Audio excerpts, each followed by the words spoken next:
El poderoso cártel, conocido como los Caballeros Templarios, había convertido una tierra de prosperidad en un lugar lleno de miedo. Pero después de tantos homicidios, extorsiones, secuestros, mujeres y niñas inocentes abusadas, el pueblo dijo basta. Ya no podemos más, no podemos seguir siendo testigos de tanta desgracia. Tenemos que luchar por nuestras familias, porque el valiente vive hasta que el cobarde quiere. La violencia del crimen organizado y su aparente colaboración con las autoridades obligó a José Manuel Mireles, médico cirujano de profesión, acompañado por un grupo de valientes, a dejar su bata para tomar las armas, por la convicción de luchar, por regresar la paz a su pueblo y a los suyos. El día de hoy nos encontramos en una entrevista con el doctor José Manuel Mireles, uno de los activistas más importantes en nuestro país, aparte también líder de las autodefensas en Michoacán. Hoy estoy de verdad muy orgulloso en hacer esta entrevista porque es un verdadero ejemplo, el cual pues de verdad todos deberíamos de seguir y defender todos nuestros ideales. Doctor Mireles, ¿cómo está? Bien, buenas noches, ¿cómo están ustedes? Muy bien, y buenas noches a todo tu auditorio. Muchas gracias. Para empezar, ¿cómo ve la situación actualmente del país? Yo pienso que la veo igual que todos los mexicanos. Estamos decepcionados de este sistema de gobierno que le fue más importante corromperse hasta la médula que hacer bien las cosas. Exacto. Hay una pregunta la cual usted realmente ha pasado por situaciones bastante injustas, ha pasado por situaciones bastante impresionantes. ¿A qué le tendría miedo el doctor Mireles? Yo pienso que el principal error que he cometido en mi vida es no tener miedo. Si yo hubiera tenido miedo, nunca hago lo que hice. Me refugio en la comodidad de mi empleo como médico cirujano de la Secretaría de Salud y no me hubiera importado nada de lo que aconteciera a mi alrededor. ¿Cree que la pena de muerte aplicada aquí en México sería algo bueno, algo beneficioso para el país? Jamás, jamás. Soy médico cirujano, soy humanista y por lo tanto estoy en contra de la pena de muerte, no nada más en mi país. Yo considero que lo que hay que definir muy bien y separar muy bien es una real delincuencia, un real crimen organizado, de lo que son las víctimas. Tuve 3 años en penales federales y puedo asegurar, sin temor a equivocarme, que el 90% de los presos no son delincuentes, son víctimas. Los que deberían estar en prisión son los patrones de ellos, pero por desgracia los patrones de los que supuestamente tienen como criminales en las cárceles, pues almuerzan y se desayunan con los que son autoridad. Esa es la gran diferencia. Usted que conoció el sistema penitenciario y que estuvo preso y que conoció, como usted ya lo comenta, ¿cree que el narcotráfico trabaje directamente con el gobierno? ¿Que haya una relación? No es lo que yo crea, es lo que yo viví, es lo que yo vi. El crimen organizado, la delincuencia y también, ¿por qué no decirlo?, algunos grupos de narcotráfico viven y prosperan gracias a los enlaces que tienen en el gobierno. Te lo voy a poner de forma más sencilla. Yo soy padre de familia, tengo 4 hijos. Si un hijo mío llega un día a medianoche con bebida alcohólica o drogado, en mi casa yo soy la ley, soy la autoridad, yo lo corrijo inmediatamente. ¿Qué te quiero decir? Que el crimen, el narcotráfico y la delincuencia existen porque el gobierno lo permite, nada más, así de sencillo. Y que por supuesto existe la prevención, como usted lo comenta. Claro que sí. Todo viene desde la casa. Y siempre la prevención es más barato, pero desgraciadamente, como decía mi abuelo Leobardo Mireles, a río revuelto ganancia de pescadores. Al mismo gobierno, algunas instituciones del gobierno les conviene que la nación esté revuelta, que la nación esté en llamas, porque es la forma en la que más se beneficia. Ahorita con la entrada de Andrés Manuel López Obrador al poder, ¿cree que AMLO debería de meter preso a Enrique Peña Nieto? Eso de que AMLO debería meter preso a Enrique Peña Nieto no es un asunto de AMLO, es un asunto de toda la nación mexicana.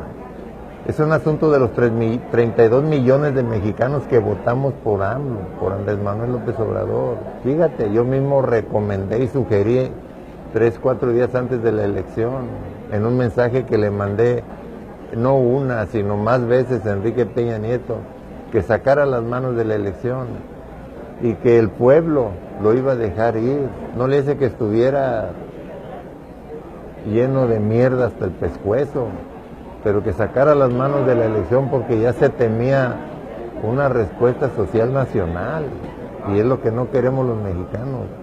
No estamos listos para una guerra. De hecho, nunca nos hemos recuperado de las guerras de independencia, donde se perdió más de la mitad de la nación, donde murieron todos los hombres y mujeres más valientes de aquella época. Luego en las guerras de reforma mueren los hijos de los héroes de independencia. Hombres y mujeres valientes de la nación en la época de la Reforma. En la Revolución Mexicana mueren los hijos de los valientes de la Reforma, hombres y mujeres.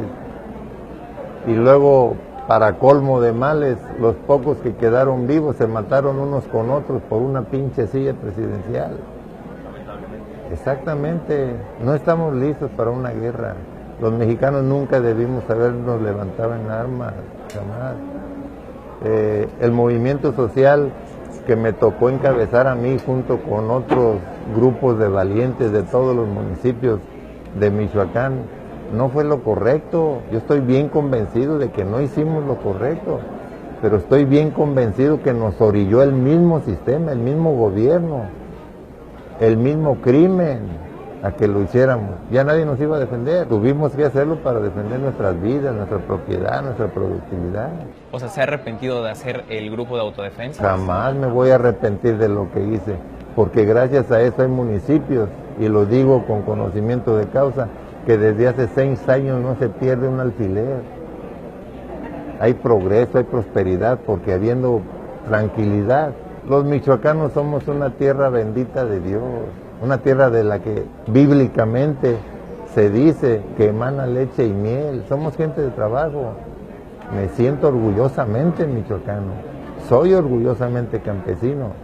Claro, también soy universitario, soy médico cirujano, pero yo pienso que al igual que en Michoacán, en cualquier estado de la República, si los dejan trabajar en paz, todos los estados van a crecer económicamente, políticamente, socialmente. Pero con este sistema de corrupto tan grande que tenemos ahorita, no nos fue posible progresar como michoacanos, ni siquiera como nación nos fue posible progresar. Hablando de corrupción, algo muy importante y me gustaría escuchar su opinión. ¿Qué opina acerca de que ya quedó libre la maestra del Baster Gordillo y no sabemos si en los próximos días Javier Duarte también quedaría en libertad? Yo pienso que los únicos que pueden tener una opinión al respecto son los que se encargaron de ese caso. Lo que sí estoy bien consciente es que en la nación mexicana no existe una justa impartición de justicia, porque yo también fui víctima. En la nación mexicana no existe un Estado de Derecho, tal cual nos lo enseñaron en las cátedras de Historia y Civismo desde la primaria y la secundaria. De eso sí estoy consciente, de que no existe el Estado de Derecho, así como tampoco existe una seguridad pública eficiente. ¿Qué te puedo yo decir cuando los mismos magistrados, los mismos tribunales, los mismos jueces, basándose en las mentiras de los ministeriales federales o locales, procesan, enjuician y sentencian a gente inocente, y todo eso avalado por los ministros de la Suprema Corte de Justicia de la Nación? ¿Dónde está la justicia? ¿Dónde? Usted peleó con el narcotráfico, hizo el grupo de autodefensas. ¿Piensa que legalizar las drogas o algunas drogas evitaría que sigan existiendo Nosotros problemas? nunca peleamos con el narcotráfico. Ese es un error. Más Ese bien. es un error que provocan los medios de comunicación social, porque ni siquiera saben lo que es el narcotráfico. A todo el delincuente le ponen traficante o narcotraficante, y eso es falso, completamente falso. No apruebo ningún negocio ilegal en México, mucho menos de drogas. No lo apruebo, ni soy parte de eso. Pero vayan un día a Michoacán, recorran las costas michoacanas, recorran los mejores restaurantes de las costas michoacanas y pregunten la diferencia entre un narco y un delincuente del crimen organizado. Y ahí está la respuesta. Yo no entiendo por qué los medios de comunicación nacionales a todo le llaman narco, o a lo mejor estoy confundido, no sé qué será narco, porque para mí narco es aquel que durante años se dedicó al tráfico de drogas, pero hacia otra nación. Ese es un narco, y esos narcos son los únicos que traían divisas y la gente podía comer en los pueblos de donde eran originarios. Cuando un narco llegaba a la costa michoacana, todo el pueblo le hacía fiesta porque pagaban toda la comida de ese pueblo semanas enteras. En cambio, pregúntele a cualquier dueño de restaurante, cuando los visitaban los del crimen organizado, todos huían hasta las meseras porque las violaban ya estando pedos, nunca pagaban las cuentas, violaban hasta las cocineras, no nada más a las pobres meseras que iban a ganarse un peso. Esa es la gran diferencia entre narco y crimen organizado. El narco jamás nos hizo daño a nosotros, y lo digo, repito, con conocimiento de causa. En mi pueblo, en mi tierra, hay pueblos que conocen la luz eléctrica gracias a esos que ustedes, los medios de comunicación, les llaman narcos, no gracias al gobierno. En mi pueblo hay lugares que conocen el agua potable, conocen los drenajes, conocen las vías de comunicación, gracias a esos narcos que ustedes dicen, nunca gracias al gobierno. Y al contrario, cuando viene un pobre migrante a visitar a sus familias el fin de año, esos desgraciados del crimen y la delincuencia organizada que nunca en su perra vida les ha gustado trabajar, nomás los están cazando hasta cuando se suben al autobús para drogarlos y quitarles lo poco que traen después de un año o dos de trabajo en Estados Unidos. Ayúdenos a difundir la verdad y a enseñar la diferencia. No lo está inventando Manuel Mireles, está en la Real Academia de la Lengua Española. Y repito, yo no defiendo criminales de ninguna clase, ni que sean de mi propia familia, pero sí hay que ser específicos entre qué es el narco.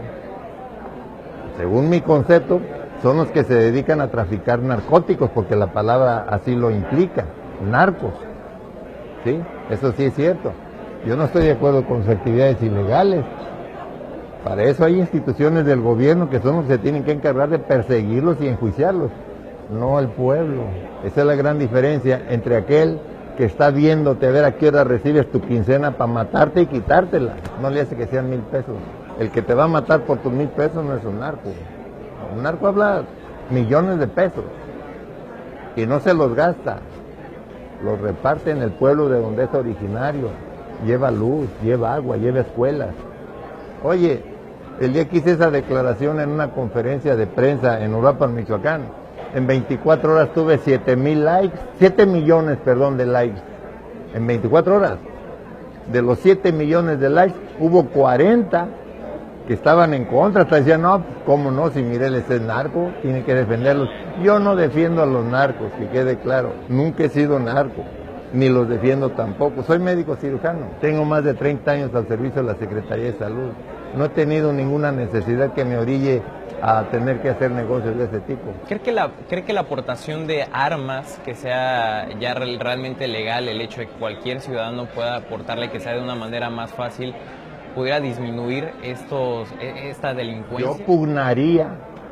Yo pugnaría por eliminar la ley federal de armas de fuego que son de uso exclusivo del ejército. Yo la eliminaría, porque esa ley la puso Luis Echeverría en 1972 para desarmar a la nación mexicana y ponerla en manos de los criminales, porque desde entonces el pueblo no se puede defender.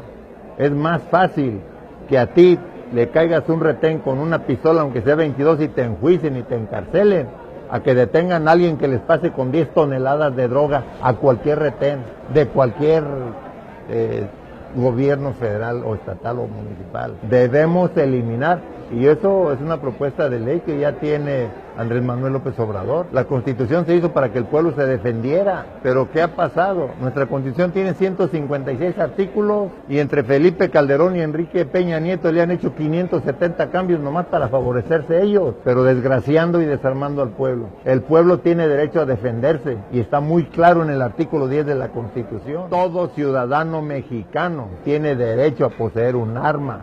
Y no importa, porque nunca dice en ningún renglón de la Constitución, el calibre, ni el tamaño, ni el modelo, ni la marca. Yo soy egresado del Heroico Colegio Militar, en la segunda generación del curso de Educación Militar Básico para cadetes de la Universidad del Ejército y Fuerza Aérea Mexicana. A mí me enseñaron que las únicas armas de uso exclusivo de las Fuerzas Armadas de la Nación son la pistola calibre 45 para generales, jefes y oficiales, y el fusil 7.72 para las tropas, y eso no los hace de uso exclusivo del ejército, no, deben de tener el águila grabada sobre el mecanismo de percusión del arma, eso sí los hace exclusivos. Cabrón, una resortera la quieren hacer de uso exclusivo del ejército y sin siquiera la firma de la nación, que es lo que las hace exclusivas, no la tienen. Hablando de Felipe Calderón y el ejército, ¿usted cree que es necesario tener al ejército en la calle? No, jamás debió andar el ejército en la calle. La función constitucional del ejército es salvaguardar la soberanía de la nación y ayudar a la población civil en casos de desastre. Es toda la función del ejército. No andar de policías, no andar deteniendo carros para ver si traen placas o qué sé yo. Eso no es función del ejército. La función del ejército es constitucional, está en el artículo 73, fracción quinta de la Constitución, y lo dice bien claro. Todo ciudadano mexicano es un soldado de la patria. El que quiera puede inscribirse en el ejército mexicano y el que no quiera registrarse en el ejército se puede registrar en la Guardia Nacional. Ya se le va a dar vigor a la Guardia Nacional. De hecho, nosotros los autodefensas somos lo que es la Guardia Nacional. Doctor, todo lo que ha vivido, ¿qué lección le ha dejado todo lo que ha pasado? Mira, los 36 municipios que nosotros limpiamos del crimen y la delincuencia viven en paz. Tienen 6 años que nadie les roba un alfiler, porque no pueden entrar. No me arrepiento, jamás. De lo que sí estoy bien consciente es que como ciudadanos, como civiles, nunca debimos levantarnos en armas. Lo hicimos porque el Estado mexicano nunca cumplió con sus obligaciones de proteger y servir a la comunidad. Por eso lo hicimos. Perdimos familia, perdimos padres, perdimos hermanos, perdimos hijos. Y por desgracia veíamos que los que asesinaban a nuestros padres, hermanos e hijos almorzaban y se desayunaban con los jefes y comandantes de la autoridad en nuestros pueblos. Por eso fue, no por otra cosa. Tenemos aquí su libro, que se llama Todos somos autodefensas, un libro que lo escribió estando dentro de la cárcel. ¿Por qué cree que todos somos autodefensas? Porque es la verdad, también hay que aclarar el concepto. Mucha gente piensa que ser autodefensa es un ciudadano con un fusil persiguiendo delincuentes. No, esa es función del Estado mexicano y de sus instituciones, no de los civiles. Pero yo te apuesto que tú eres autodefensa. Y los ejemplos más sencillos que pongo es que te apuesto lo que quieras, que en la puerta de tu casa tienes una chapa con una llave. Sí, con eso te defiendes ante cualquier situación. Exactamente. Yo te apuesto que la gran mayoría de los que estamos aquí presentes en su casa tienen barrotes en las ventanas, no porque tengan complejo de presidiario, ni tampoco porque los pinches cierros se vean bonitos tapando las ventanas, no, es porque tienen miedo y ellos piensan que con eso se van a defender un poco de lo que tienen dentro de su casa. Hay gente que se va a los extremos, ponen cámaras en el vecino de enfrente, arriba de un árbol, que te esté haciendo toma las 24 horas del día de la puerta de tu casa, del patio de tu casa, hasta del techo de tu casa. Yo no creo que sea para estar viendo lo bonita que está la puerta de su casa. Lo mismo he visto gente que trae camionetas blindadas. No creo que porque les guste andar en esos pinches camionetones tan repesados, gastan 3 veces más de gasolina. Es porque son autodefensas y necesitan algo de seguridad porque no creen en la seguridad pública, no existe. En la nómina, Hay pueblos que tienen de promedio 500 policías y los 500 cobran, pero nunca hay un policía circulando en las calles ante un borrachazo, ya no digamos cosas peores. ¿Qué es lo que vamos a poder leer en este libro?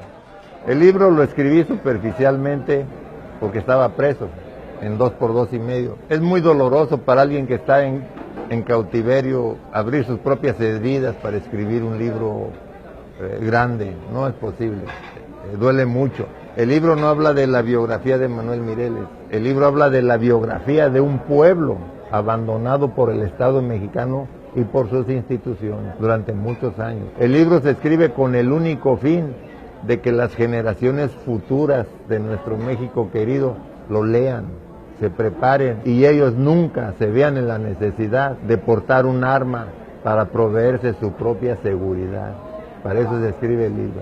¿Cuál cree que debería ser la postura entre AMLO con Trump? De hecho, ya empezaron muy bien los dos. Son con el pie derecho, por así Ya decirlo. empezaron con el pie derecho los dos. Estados Unidos necesita a los mexicanos necesitan el dinero de Estados Unidos, los norteamericanos o los del otro lado de la frontera necesitan la mano de obra de los mexicanos y los mexicanos dan su mano de obra y les pagan, no sé, creo que es 300 veces más que el sueldo en México. Entonces es una necesidad mutua, pienso que van bien, todavía no toma posesión, esperamos que le vaya mejor. Y si no, vamos a estar todos a la expectativa. ¿Y qué consejo le daría a AMLO? Lo más importante es que se aplique en el proyecto de la reconstrucción del tejido social que nos presentó a todos los mexicanos, que hizo que 32 millones de mexicanos votáramos por él. Y vamos a estar al pendiente. Él nos convenció desde el punto de vista que comenta que él no va a gobernar para los mexicanos, que él quiere gobernar con los mexicanos. ¿Qué quiere decir?